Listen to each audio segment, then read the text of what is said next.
for us to win that game for them, and all that Vince has meant to our university and such an ambassador of our program and really all of college football.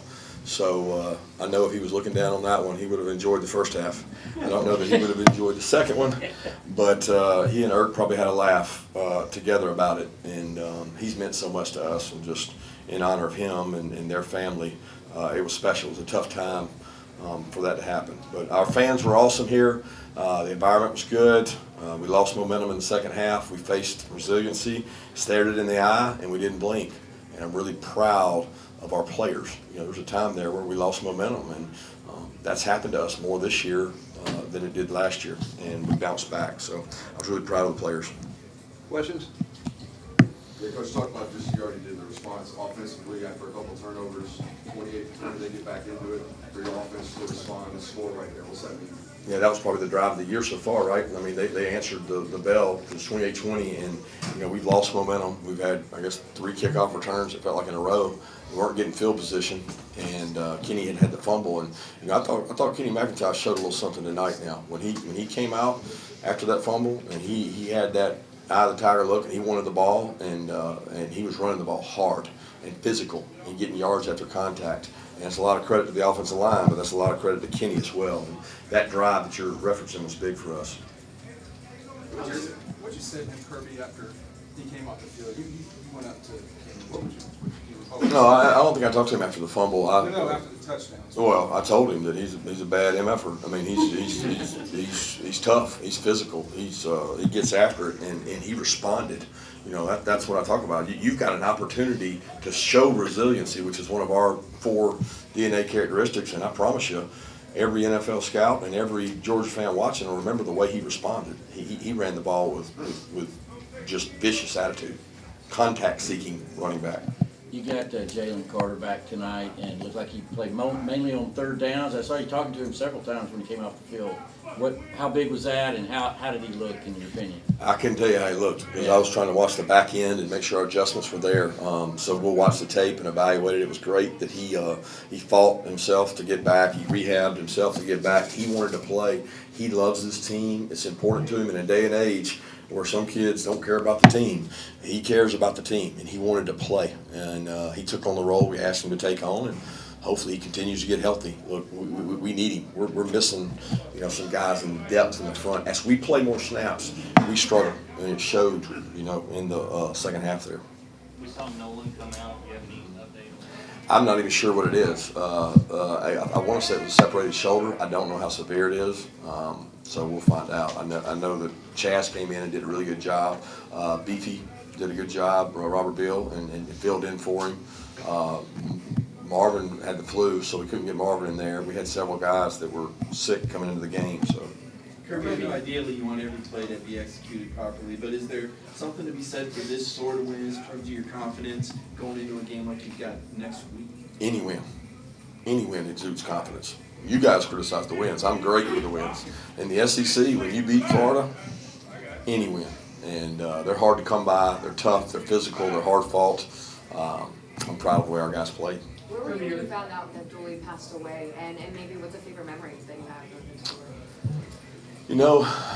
We just landed in Jacksonville, so we took off and wasn't aware of anything. Then the phones, started dinging, and the text messages started coming through. And Derek, his son, who I worked on staff with, sent me a text, and Claude sent me a text. So we knew that it was kind of imminent, and I'd gotten to visit with him a little bit last week and sat down. He was in the training room, and we got to talk for a while. And of course, I didn't know that would be the last time, but that's probably my fondest memory, because even then he was telling stories about Georgia football, and he's been around my family. They've been in the box during these SEC championships and national championships, and my kids have got to be around him. And it's funny because my kids had no idea, like, who's the old coach, who's this old guy, and now they know the history and what all he stood for and what his family did for this university, and got a lot of respect for him. Kirby, did you have any meaningful conversations with him when you were a player here? Probably more interaction. As you know, he was the AD, and he would come in and speak to us once a year. You know, I was close to Mike, and Mike's married into his family there with the Nishads. So I've always been around him. I remember him talking at an LSU football clinic when I was a coach there, and he was the keynote guest speaker. Nick had him come in, and just an incredible job. And just someone so wise and classy, and he's really a person of the arts, you know, and you don't find that in our profession.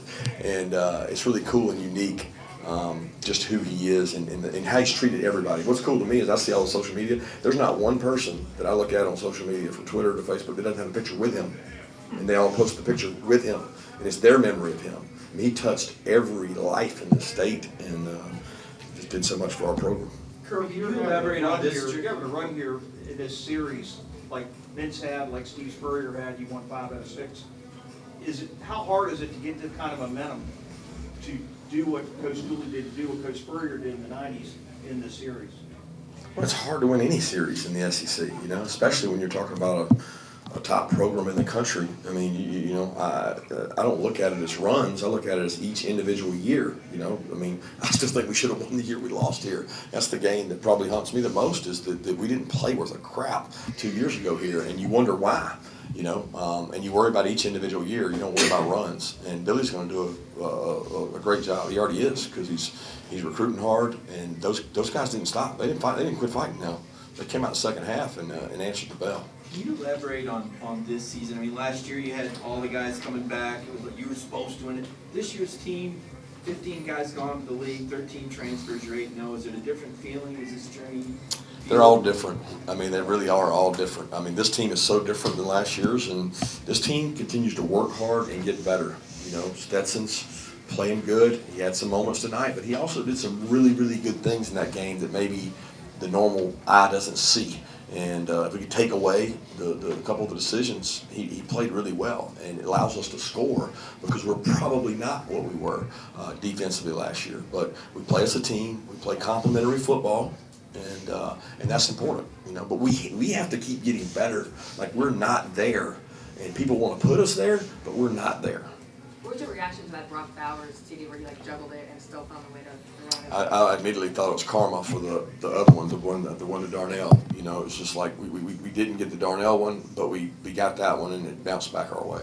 Is it difficult to gain momentum after you lose it in the third quarter, and especially in a 50-50 environment? It's hard. You start losing it, and you're thinking, what can we do? You know, you're looking, you're searching. That's where, as coaches, we got to do a great job with our players. You know, we got a young, true freshman that doesn't get over the top in cover 2 and gives up a huge play. I mean, just momentum play. And, hey, guess what? He's got to go back out there and play.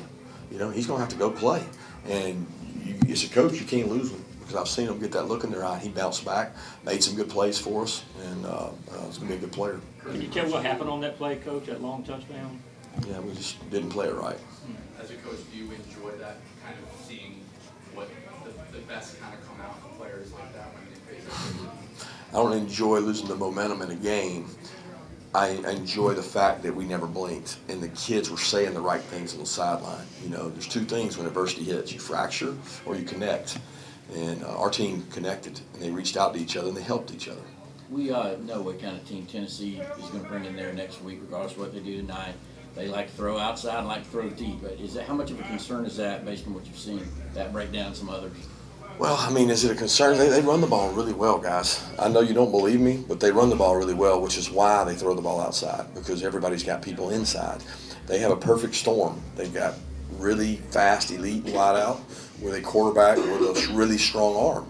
You know, if they had a quarterback that they couldn't throw it, you'd say, well, they're one-dimensional. But they have a kind of a perfect storm going for his offense. And when he has that, it's really, really, really hard to stop. They go at an elite pace, and they do a tremendous job. Kirby, how much do you think y'all were able to affect Andy Richardson? Y'all maybe didn't get a ton of sacks, but it seems like y'all were harassing him all night and didn't, catch him from Ringo as much as you. Yeah, I thought we did a good job affecting him. I mean, I thought it's hard to tackle. You can't finish on him, and there's really no way to simulate it. We tried to, do drills all week where we're tackling a big back that's like the quarterback, and when he gets up next to you, he's a big man, and he's a hell of a football player, and I think he's gotten a lot better.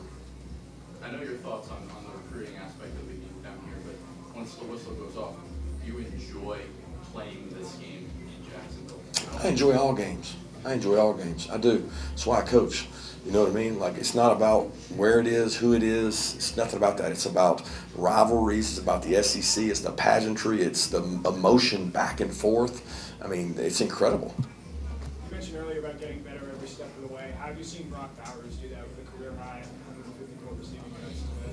Well, yeah, I think he gets opportunities, right? So he got touches, he got opportunities, he made the most of them. He makes a lot of contested catches. I mean, that catch on 4th down, I don't think that was going to be a first down. I think it was going to be 4th and 2, and we still got to convert. Well, it didn't matter because he went and got the ball, and he makes a lot of plays on the ball. So he is the ultimate competitive excellence guy.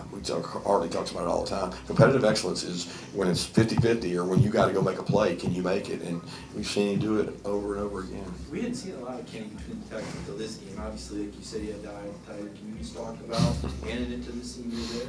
Y'all kill me with this between the tackles thing.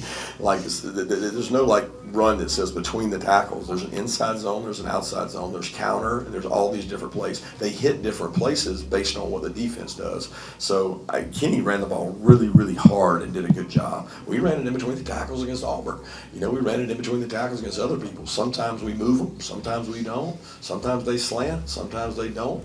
But I thought when he came back after the fumble, he came back with a vengeance. And you watch the way he ran the ball, it was like, man, that dude's running possessed.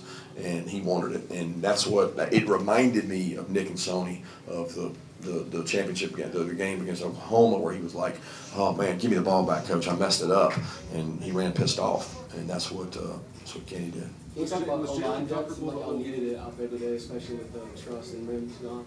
Yeah, we were getting dinged up. Warren's shoulder was messing with him. Truss had a toe, but he still played. He played on field goal PAT. So I don't know how severe that is. Mims' knee, and I think he's going to be fine. I mean, I think it's a slight MCL, not like Jalen's. But again, you don't know the answer to these things until tomorrow or further. Speaking of Jalen, was he comfortable the whole game? He felt like he was. He told us he felt good in warm-ups, felt good. And we tried not to put him in a pounding situation, but they pound all the time. I mean, it's 3rd down. We knew that there was a threat they would run it, but I got to go back and watch the tape because, I don't know if he made any plays, but his snap volume was huge for Nas and Zion on 1st and 2nd down. How big was he? Had 13 give up 13 yards on 13 carries to them in the first half. They led the nation. That was awesome, but it was just as bad in the second half. I thought we tackled poorly, and at the half, I don't know that defensively we had played better in a half than we did that half. And then the drive in the second half, the first one, I don't know if we played we've never played it that bad. It just snowballed on us. 2 more questions? What about Dejon Andrews' progress in this game? Tough. Man, he's a patient runner. He's yards after contact. That run he broke out of there was really big for us. I think that was wasn't that the one that took it from 8 to 15, I guess? I mean, that was a huge run. He was really patient. I don't know if those guys can see him behind him. He's so little. How do you simulate the pace this week, Coach? Good question. That'll be an age-old question. I think every defensive coordinator across college football is trying to figure that out.